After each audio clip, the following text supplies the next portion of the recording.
June 8, 1942. Aboard U-Boat Command Headquarters, Naval, Lorient, France.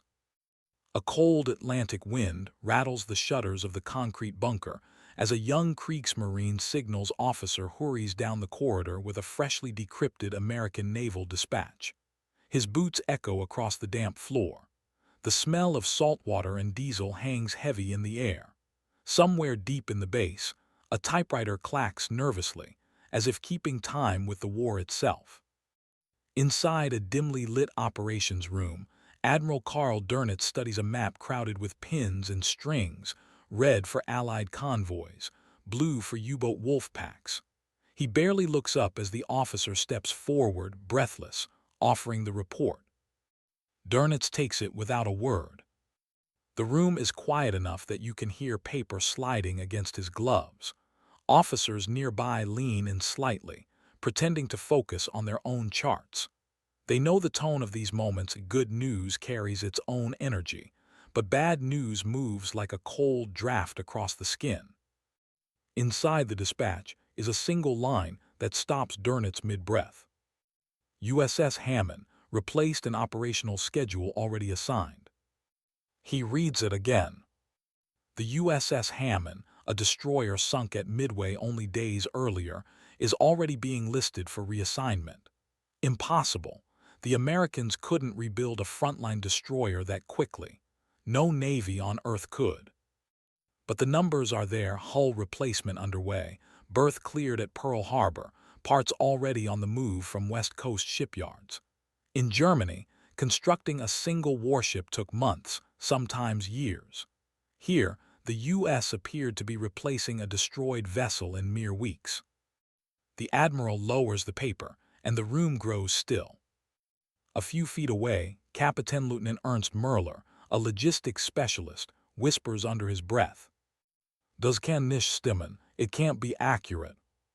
But the intelligence analysts confirm it. Multiple sources, multiple signals. The Americans aren't repairing the Hammann. They are replacing it outright, as effortlessly as swapping out a damaged tool in a factory. Dönitz turns toward the window slit overlooking the harbor. Below, U-boats sit quietly in their pens, gray shadows waiting for their next hunt. But for the first time, he sees them differently, not as predators, but as fragile assets in a war of attrition Germany can no longer control. "You realize what this means," he murmurs. No one answers. They don't need to. If the United States can replace a sunken destroyer in weeks, then every U-boat success, every daring attack, every convoy shattered, is little more than a minor delay in an enemy industrial machine too vast to break. Dönitz folds the report with slow, deliberate movements. The overhead lights flicker as another gust of Atlantic wind sweeps against the bunker. "What we are fighting," he says quietly, "is not just a navy." He pauses. "It is a factory." A long silence settles in the room. Officers stare at the map of the Atlantic, a battlefield they once believed they could dominate. But now, a sense of dread creeps in. The ocean suddenly feels smaller, the enemy impossibly larger. And then the second report arrives. One that makes the first seem tame. A report not about replacement, but about speed, a speed the Germans had never imagined possible. A speed that would change the course of the entire U-boat war. The second report arrives in the trembling hands of a radio operator who looks as if he's carrying a live grenade. He offers it to the intelligence chief, Korvettenkapitän Hans-Georg Werner, who scans the first few lines, then freezes. It isn't a combat update.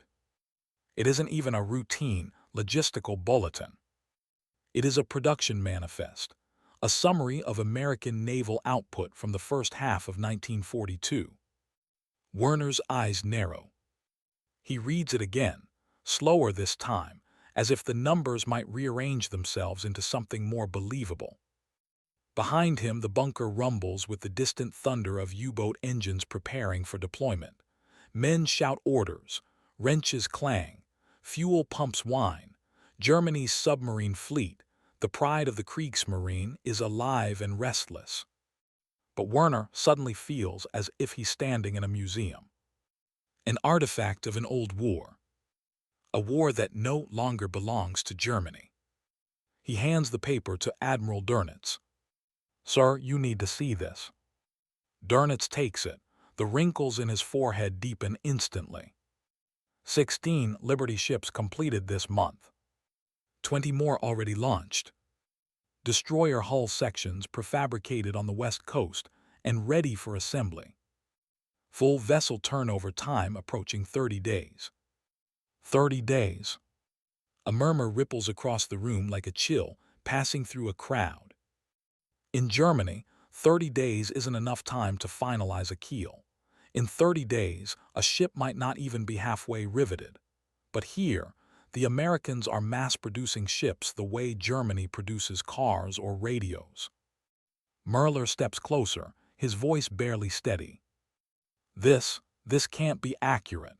This would mean they can replace a destroyer faster than we can replace a U-boat. Dönitz doesn't look up. He keeps reading. More numbers. More impossible numbers. The United States hasn't just replaced the USS Hammann. It has done so without breaking stride, without slowing production on carriers, cruisers, or transports. Each loss the U-boats inflict is swallowed whole by an industrial ocean with no shoreline. For the first time, the Admiral feels something he will never admit aloud. Helplessness. He turns toward the operations map, the Atlantic stretching from the American coast to the French ports where Germany's U-boats lie waiting. Every pin, every convoy route, every circle of projected interception suddenly feels meaningless. Because what happens when your enemy can afford to lose a destroyer? A carrier? A dozen transport ships? What happens when your best tactical victories buy you nothing but time? Dönitz looks at his officers, young men with darkened eyes, men who have believed for 2 years that the U-boats could starve Britain and force a surrender. But now everything is different. With a slow exhale, he lowers the manifest. "This," he says quietly, "is the beginning of our end if these numbers continue." Werner swallows. "Sir, the Americans also report increased Bofors production. They are arming every escort vessel they can find." The mention of the 40 Bofors, the same anti-aircraft gun that shredded kamikaze formations in the Pacific, sends another ripple through the room. If the Americans mount them en masse on destroyers, corvettes, and merchant escorts, U-boats won't just face depth charges, but blazing walls of rapid-fire steel. Merler whispers, "We may soon be hunted before we even reach the convoy lanes." Dönitz closes his eyes for a moment. He sees the USS Hammann, a ship Germany proudly sank, already reborn on paper, already scheduled, already assigned. A ghost rising from the Pacific. He opens his eyes again. "Send a message to all wolf packs," he says. "Continue operations as planned." But his tone betrays him. The words don't sound like orders. They sound like a man trying to hold back a tide. And outside the bunker, the wind howls as if to mock him. Yet the most devastating revelation of all hasn't arrived yet. Because a third report, one still en route to the bunker, contains proof that American shipyards have achieved something even more unbelievable. Something that will make the Hammann replacement look slow. June 9, 1942. The sun hasn't yet risen over Lorient when the third report reaches the bunker. A courier rushes through the fog, boots splashing in shallow puddles as diesel fumes drift from the submarine pens. He carries a sealed envelope, thicker than usual, stamped with bright red markings. Priority Intel, U.S. Industrial CAPACITIS. West Coast SHIPYRDS. Inside, the atmosphere is brittle. Officers stand around a long table as if waiting for a verdict. Dönitz sits alone at the head, hands clasped, eyes hollow from a night without sleep. He breaks the seal. For a moment, he reads without expression. Then his brow tightens, line after line of sheer impossibility. He flips the page, then another. No one speaks. When Dönitz finally lifts his head, his voice is barely audible. They have built an entirely new shipyard, a city built solely for ships. Merler frowns. A city, sir. Dönitz nods slowly. On the west coast, Kaiser Shipyards. They hired tens of thousands of workers in a matter of weeks. They built dormitories, roads, dry docks, cranes, hospitals, all from nothing. Werner takes the document from him, scanning quickly, his eyes widening with each line. These numbers, this can't be right. Sir, this claims they're launching Liberty ships in. He stops. He stares at the page again, as if misreading it. In 5 days. The room erupts. 5 days. That's absurd. No ship can be built that fast. But Werner slams the folder shut. It's confirmed by multiple intelligence intercepts. A hush falls. You can almost hear the bunker breathe. 5 days. A ship built in less time than it takes a U-boat to cross the Bay of Biscay. Dönitz rises from his chair. His legs feel unsteady, as though the floor beneath him had shifted. He walks toward the massive wall map of the Atlantic and places a hand on the edge of the continent. Gentlemen, what we are witnessing is a revolution in warfare. He points to Germany. Our shipyards produce vessels by craftsmanship, precision, tradition. Then he drags his hand across the ocean to America. Theirs produces them by industry, by volume, by speed. They have turned shipbuilding into assembly line work, modular sections, prefabricated hulls, entire decks craned into place like children's toys. The officers stare in horror, because this means something far worse than faster repairs.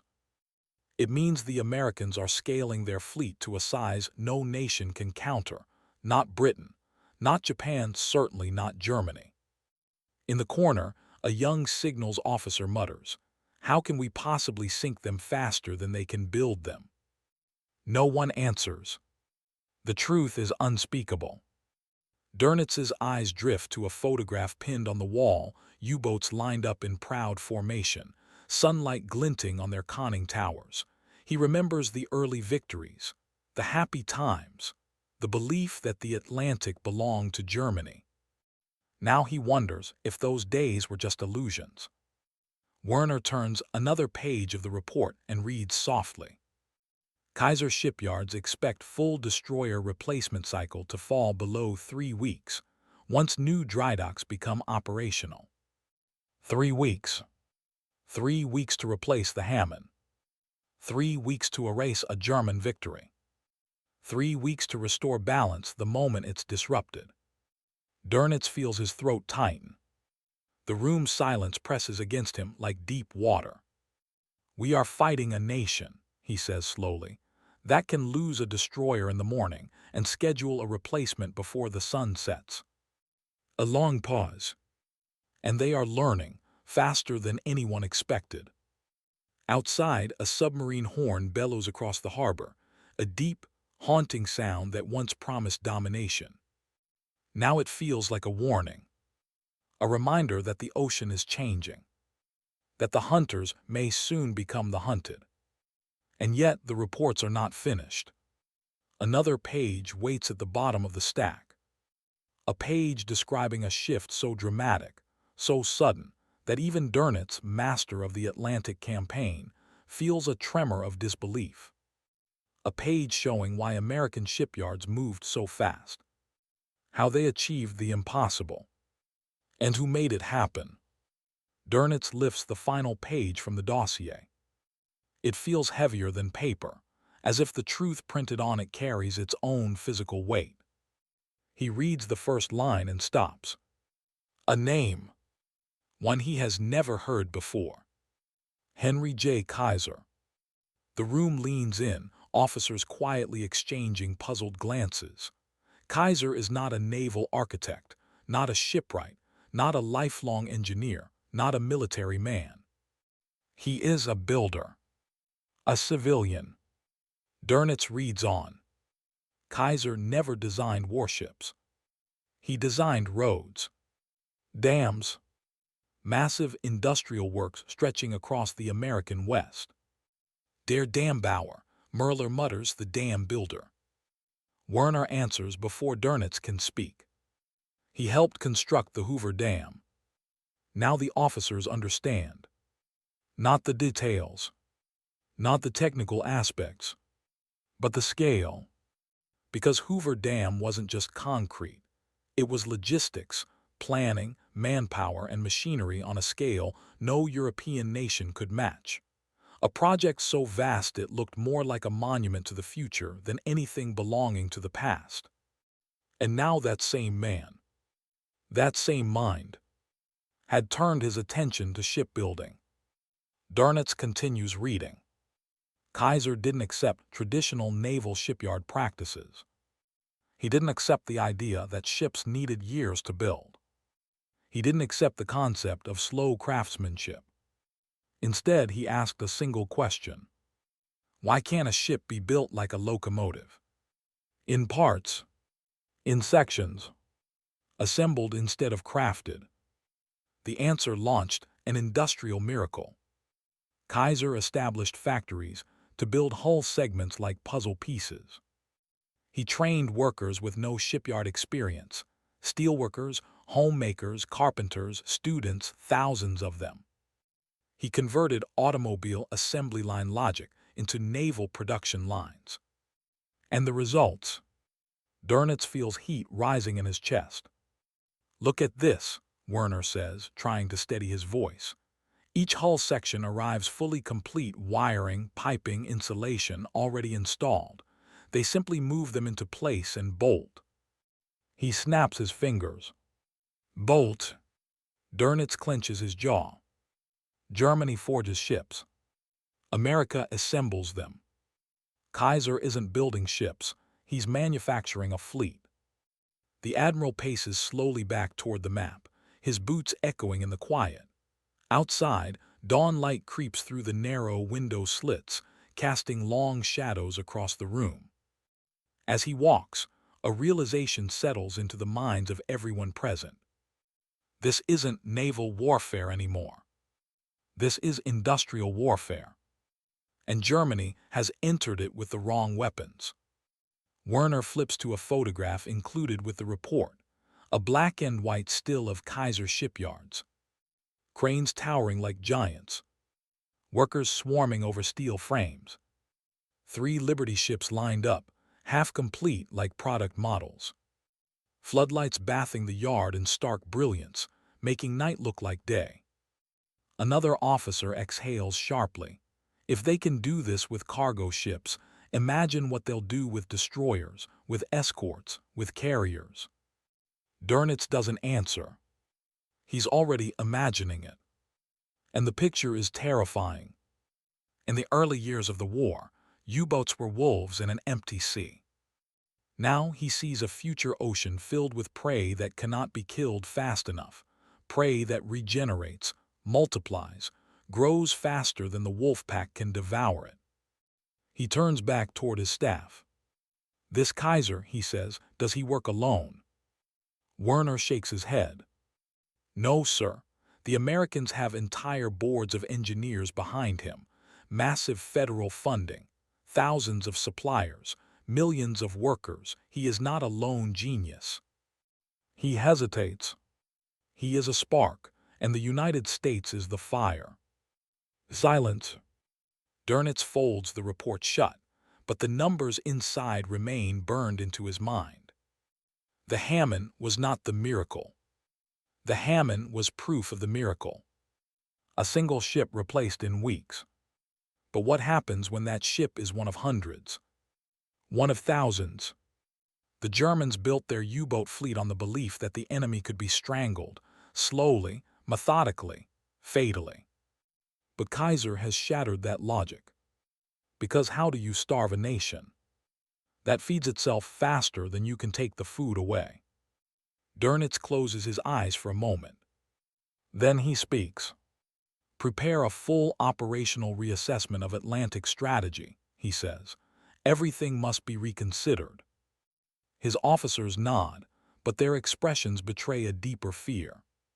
Because the Hammann was only the beginning, and American production has only just awakened. But something else is coming, another report, not about shipyards or factories, but about what these new American warships are already doing. A report that will strike even deeper. A report that will force Dönitz to confront a truth he has avoided since the first days of the war.